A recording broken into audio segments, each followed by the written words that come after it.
সম্প্রতি কলকাতার RG Kar medical college হাসপাতালে ঘটে গিয়েছে এক মহিলা চিকিৎসকের ওপর নারকীয় হত্যাকাণ্ড।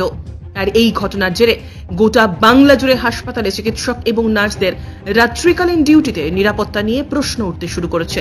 আর এরই মধ্যে মালদা জেলার হরিশ্চন্দ্রপুর গ্রামীণ হাসপাতালে রবিবার রাত্রিকালীন ডিউটি চলার সময় কর্তব্যরত চিকিৎসক এবং নার্সদের ওপর হামলা চালালো এলাকার তৃণমূল আশ্রিত এক নেতা। অভিযোগ, অবিনাশ দাস নামে ওই নেতা হরিশ্চন্দ্রপুর গ্রামীণ হাসপাতালে মঙ্গলবার রাত্রি 11টা নাগাদ নার্সিং স্টেশনে ঢুকে হঠাৎ করে কর্তব্যরত নার্সদের অশ্লীল ভাষায় আক্রমণ করতে শুরু করেন, অশ্রাব্য গালিগালাজও করেন। এমনকি সেখানে উপস্থিত মেডিকেল অফিসার প্রভাকর সাহা ঘটনার প্রতিবাদ করলে তাকে বেধড়ক মারধর করা হয় বলে অভিযোগ। পাশাপাশি উপস্থিত নার্সদেরকে খুনের হুমকিও দেন ওই নেতা। আরও অভিযোগ, নার্সদের দিকে তিনি শারীরিক নিগ্রহ করতে তীরে যান।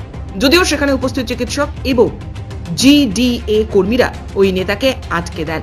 এরপরেই খবর দেওয়া হয় হরিশ্চন্দ্রপুর থানায়। ঘটনার খবর পেয়ে হরিশ্চন্দ্রপুর থানার আইসিকে সঙ্গে নিয়ে বিশাল পুলিশ বাহিনী ঘটনাস্থলে পৌঁছে অভিযুক্ত তৃণমূল নেতাকে গ্রেপ্তার করে। আর এই ঘটনার পরেই উঠতে শুরু করেছে নানা প্রশ্ন। জেলার হরিশ্চন্দ্রপুর গ্রামীণ হাসপাতালেও চিকিৎসক এবং স্বাস্থ্যকর্মীদের নিরাপত্তা নিয়ে উঠছে প্রশ্ন। বর্তমানে তীব্র আতঙ্কে রয়েছেন নার্স এবং চিকিৎসকেরা। ইতিমধ্যেই হাসপাতালের পক্ষ থেকে হরিশ্চন্দ্রপুর থানায় একটি লিখিত অভিযোগও দায়ের করা হয়েছে। এ বিষয়ে হাসপাতালের নার্স শ্রাবণী মণ্ডল জানান, এসে তারপর যখন উনি আমাকে প্রোটেক্ট করার চেষ্টা করেন তখন ওনার বাড়ির লোক রীতিমতো একজন মহিলা ছিলেন, আর ওই যিনি মানে ব্যবহারটা করেছিলেন তিনি ছিলেন, সে রীতিমতো স্যারের উপর চড়াও হয়, স্যারকে হাত দিয়ে ধাক্কা দিয়ে ঠেলে ফেলে। এবার তার যে ফিমেল পার্টি ছিল সেও রীতিমতো স্যারের উপর চড়াও হয়। তখন স্যার ওকে নিজেকে প্রোটেক্ট করার জন্য তখন স্যার ওকে ধাক্কা মেরে সেখান থেকে সরায়। আমার সাথে আমাকে এখানে এসে রীতিমতো আমার সাথে মিসবিহেভ করা হয়েছে, আমাকে স্ল্যাং ল্যাঙ্গুয়েজ ইউজ করা হয়েছে আমার সম্বন্ধে, আমাকে রীতিমতো থ্রেট করা হয়েছে যে আমি আপনাকে মেরে ফেলবো। আর কি মানে না, আমার উপর হাত দিতে পারেনি, তার আগেই আমাকে প্রোটেক্ট করেছে। চেষ্টা করছিল মারতে? অবশ্যই চেষ্টা করছিল। আমার দিদিয়ে দাদা, আমার স্ক্যাভেঞ্জার দাদা আছে এবং আদার্স যে পেশেন্ট পার্টি তারা ওই লোকাল কিছু ছেলে তারা এসে তাকে রীতিমতো ওখান থেকে সরিয়েছিল বলে হয়তো আমার গায়ে হাত দিতে পারিনি, না হলে উনি রীতিমতো চড়া হতে এসেছিল। দিদি, পুলিশ এসেছিল? হ্যাঁ, পুলিশ এসেছিলেন। গ্রেপ্তার হয়েছে ছেলেটা? সেটা তো আমি বলতে পারবো না, সেটা উনি পুলিশ ইনচার্জ ওনারাই বলতে পারবেন। এখানে তো নিরাপত্তার অভাব রয়েছে, না হলে একজন এইরকমভাবে আমাদের অন ডিউটি অবস্থায় নার্সিং স্টেশনে এসে এই ধরনের ঘটনা তো ঘটাতে পারে না, তাই না? নিরাপত্তার অবশ্যই অভাব রয়েছে।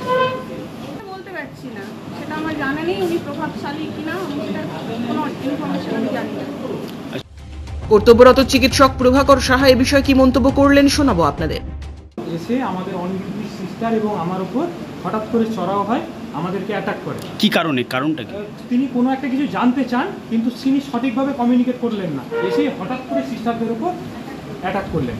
এবার সিস্টাররা স্বভাবতই ভয় পেয়ে গিয়ে আটকানোর চেষ্টা করলেন, তখন ওনাকে ভার্বাল অ্যাবিউজ করা হয় এবং ফিজিক্যালি অ্যাসল্ট করা হয়। এবার উনি ভয় পেয়ে রীতিমতো চিৎকার চেঁচামেচি শুরু করেন। সেই মুহূর্তে একটা পাবলিক জড়ো হয়, আমি পাশেই পেশেন্ট দেখছিলাম, আমি এবং আমার যারা অন্য স্টাফরা ছিলাম সবাই ভয় পেয়ে দৌড়ে আসি। এবার আমি যখন আটকাতে আসি তখন আমার উপর ওনারা চড়াও হয় এবং আসতে চান। এবার আমি আটকাতে গেছি, তখন সিস্টারকে ওনারা প্রাণে মেরে দেওয়ারও হুমকি দেন এবং খুব বাজে ল্যাঙ্গুয়েজে মানে ভার্বাল অ্যাবিউজ করেন। কতজন ছিল তারা? তারা মোটামুটি দুজন প্রাইমারিলি আমরা তাদেরকে আইডেন্টিফাই করতে পেরেছি, একজন পুরুষ ছিলেন, একজন মহিলা ছিলেন। কি নাম তার? নামটা এখনো আমরা সঠিক জানতে পারিনি, সেটা আমাদের থানার স্যাররা এসেছিলেন, ওনারা হয়তো বলতে পারবেন। প্রসঙ্গত, অবিনাশ দাস নামে ওই তৃণমূল নেতাকে হরিশ্চন্দ্রপুরের বিধায়ক তথা রাজ্যের মন্ত্রী এবং হরিশ্চন্দ্রপুর গ্রামীণ হাসপাতালের রোগী কল্যাণ সমিতির চেয়ারম্যান তাজমুল হোসেনের সঙ্গে আরজিকর কাণ্ডের ঘটনার প্রতিবাদ মিছিলেও একসঙ্গে হাঁটতে দেখা গিয়েছে। যদিও অন্যদিকে তৃণমূল অঞ্চল সভাপতির সাফাই, দলের কেউ এই ঘটনায় অভিযুক্ত নয়। আজকে হসপিটালের গ্রুপ ডি থেকে শুরু করে স্টাফ মানে নার্স থেকে শুরু করে ডক্টররা যা অক্লান্ত পরিশ্রম করে যে আজকে মানুষের জীবন বাঁচাচ্ছে, তারা মানুষের পরিষেবা দিচ্ছে, তাদের উপর এইভাবে আক্রমণ করা খুব লজ্জাজনক ঘটনা। যে বা যারা এই ধরনের আক্রমণ করেছে, আমি প্রশাসনের কাছে এবং ঊর্ধ্বতন কর্তৃপক্ষের কাছে এটাই আবেদন রাখব, তাদের বিরুদ্ধে যেন কঠোরতম ব্যবস্থা নেওয়া হয়। যে এরকম ঘটনা ঘটিছে সে তৃণমূল নেতা বলে পরিচিত, আর তৃণমূলই করে সে দীর্ঘদিন ধরে, কি বলবেন? দেখেন, আমার জানা নেই সে তৃণমূল করে কি না। সে যদি যেই দলেরই থাক না কেন, তৃণমূলেরই দলের যদি থাকে, তার বিরুদ্ধে যেন কঠিন থেকে কঠিনতম ব্যবস্থা নেয়। মালদা থেকে পরিতোষ সরকারের প্রতিবেদন, নিউজ টুডে।